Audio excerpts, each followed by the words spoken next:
Yeah. Ayun guys, ayan o. Chinecheck namin yung evaporator coil kung may leak. Ayan, kasi nakaraan may leak yan. Ay may leak daw yan, kaya yan, double check namin. Kinargahan namin ng mga 300 PSI yan para malaman kung may leak ba talaga. Ayan, binabad namin sa tubig. Ayan, ganyan. Tapos wala namang bula, kaya kita na walang leak yung kanya evaporator coil. Ayan o, double check namin yan. Ganyan guys o. Ganyan ang pagka-check nyan. Ayan. Tapos pati yung outdoor unit, ayan, check din namin yung kung may leak ba. Pero nakita namin na malakas yung pressure nya, kaya okay po yung outdoor unit nyan. Ayan. Ayan guys, pagka wala ng leak, ayan, pag okay na siya, walang leak, ayan, in-install na rin namin para sabay install na para matesting. Ayan, si David tinitira niya na.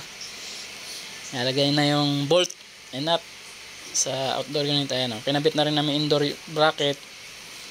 Ayan, para ikabit na yung evaporator coil, yung indoor unit ikakabit na. So, ganyan. Ayan, kinakabit na namin yan. Ayan guys, nakakabit na yung indoor unit niya, yung evaporator coil. Tapos guys, kukonek na yung mga copper tube niya. Pag nakakabit na yung mga copper tube, pinilar na rin namin. Double check namin yung wiring. Pag okay na, naka-flashing na, pinalashing na namin yung unit niyan. Tapos binabacuum na rin namin, at saka leak test.